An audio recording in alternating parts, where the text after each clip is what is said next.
लातेहार का बूढ़ा पहाड़ कभी नक्सलियों का गढ़ माना जाता था, लेकिन अब यहाँ सुरक्षा बलों की मौजूदगी है।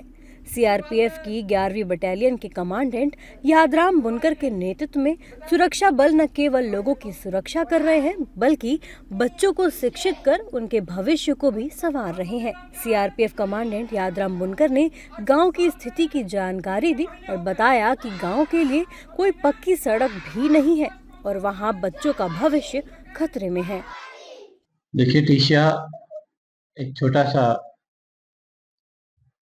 गांव है जो करीब लातेहार से करीब 100 किलोमीटर की दूरी पे है।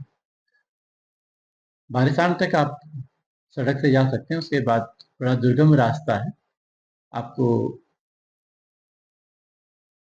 कोई सड़क, कोई किसी तरह का पक्का कंक्रीट वाला रास्ता नहीं दिखेगा। आपको मोटरसाइकिल से या पैदल से जा सकते हैं। अगस्त में हमारा फोर्स वहाँ गया था और हमारे जो सूबेदार थे या जो वहाँ जिम्मेदार जो सब इंस्पेक्टर थे, उन्होंने कहा कि यहाँ बच्चे तो हैं लेकिन स्कूल नहीं जाते। तो गाँव वालों से पूछा कि भाई आप स्कूल वगैरह क्यों नहीं जाते हैं, बच्चे क्यों नहीं भेजते हैं? तो उन्होंने कहा कि टीचर रिटायर हो गया, उसके बाद एक टीचर आए हैं, वो कभी आते हैं कभी नहीं आते। कारण क्या रहा होगा वो खुद ही जानते हैं, अपना पारिवारिक रहा होगा, सामाजिक जो भी कारण रहा होगा। तो बच्चों का भविष्य बड़ा वहाँ खतरे में। हालांकि स्कूल की बहुत अच्छी बिल्डिंग बनी हुई है वहाँ। कमांडेंट यादराम बुनकर ने बताया कि कैसे उन्होंने बच्चों के भविष्य को सुधारने के लिए अभिभावकों से बात की और उन्होंने बच्चों को कैसे पढ़ाना शुरू किया और उनके लिए सुविधाएं उपलब्ध कराई। लेकिन बच्चों का भविष्य देखते हुए हमारे सब इंस्पेक्टर साहब ने ये एक पहल की कि क्यों नहीं हम अपनी तरफ से इनको बच्चा पढ़ाना शुरू करें। अभिभावकों से रिक्वेस्ट किया कि देखिए, अब तो यहाँ नक्सल का भी कोई खास वो नहीं है, जब से फौज है, तो आप बच्चों को भेजिए पढ़ाने के लिए। पहले 3 बच्चे आए। 3 बच्चों का जब उनको हमारे यहाँ थोड़ी फौज का प्यार मिला, सम्मान मिला, अच्छी शिक्षा का एक शुरुआत मिला, तो दूसरे बच्चे प्रभावित हुए। ऐसे करके करीब 53 जो है 53 लोगों के आसपास जो बच्चे पढ़ना शुरू किए। हमने उनका जो एक इंटरेस्ट देखते हुए, पढ़ाई में दिलचस्पी देखते हुए, उनका प्रोग्रेस देखते हुए, जिस बच्चे को पहले क ख या ABCD पहचानना भी नहीं आता था, उसने 3 महीने के अंतराल में ही अपना नाम, गांव का नाम, एड्रेस ये सब लिखना शुरू किया। और इस दिलचस्पी को या कहें कि एक वॉल्यूम ऑफ जो इंटरेस्ट था स्टडी में, उसको हमारे सब इंस्पेक्टर साहब ने जब हमको बताया कि सर ये बच्चे तो बहुत होनहार हैं, इनका शिक्षा का प्रबंध अपनी तरफ से पूरा होना चाहिए।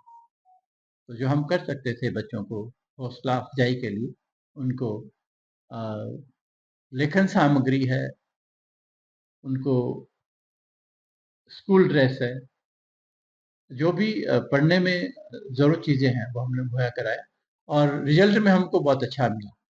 धीरे-धीरे गाँव वालों ने भी कहा कि सर अ, इस तरह से अगर हमारे बच्चे पढ़ें तो शर्तियाँ कोई न कोई इनमें से बहुत अच्छा काम करेगा, बहुत अच्छा कुछ भी कह सकते हैं आप, नौकरी लेगा, इंजीनियर बनेगा, डॉक्टर बनेगा। उन्होंने बताया कि बच्चों की अच्छी शिक्षा के लिए वहां नए टीचर की नियुक्ति की गई है और गांव वाले अमन चैन के लिए सरकार के आभारी हैं। ये शुरुआत हमने एसपी साहब को जब साझा किया, तो उन्होंने भी कहा कि ठीक है सर, हम भी अपनी तरफ से जो कर सकते हैं वो करेंगे। उसके बाद एसपी साहब के कहने पर उन्होंने एक टीचर को वहाँ स्थापित किया है। अभी वो टीचर पढ़ाने लगा है, लेकिन बच्चे जो कहते हैं हम सीआरपीएफ से ही पढ़ेंगे, समझा बुझा करके हमने नई बिल्डिंग में उनको शिफ्ट किया है।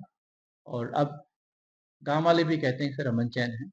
और हमारे बच्चों को इस दिशा में नई दिशा देने के लिए आपका बहुत-बहुत शुक्रिया, बहुत-बहुत हमको बड़ा आभार व्यक्त करते हैं। मैं 2-3 बार गया, मैं खुद भी देखा है वहाँ कि बच्चे बहुत होनहार हैं, क्योंकि एक तो खेलने कूदने के अलावा उनके पास समय गुजारने का कोई समय नहीं। तो खाली समय तो वो खाली दिमाग है, तेज दिमाग है, शुरुआत का दिमाग है, स्वस्थ दिमाग है। तो जो कुछ पढ़ाया जाता है वो तल्लीनता से पढ़ते हैं और एक बहुत अच्छा हमको एक महसूस होता है कि हमने जो छोटी सी शुरुआत की, किसी का भविष्य बन जाए तो बहुत अच्छी बात है। धन्यवाद। तीसिया गांव के बच्चों को सीआरपीएफ की मदद मिलने से एक तरफ जहां नक्सलियों से गांव वालों को छुटकारा मिला है, वहीं बच्चों के भविष्य को भी नई दिशा मिली है। सरकार के लगातार प्रयास से इसी तरह से कई गांवों की रूपरेखा बदली है, जिसके लिए लोग सरकार का आभार प्रकट कर रहे हैं।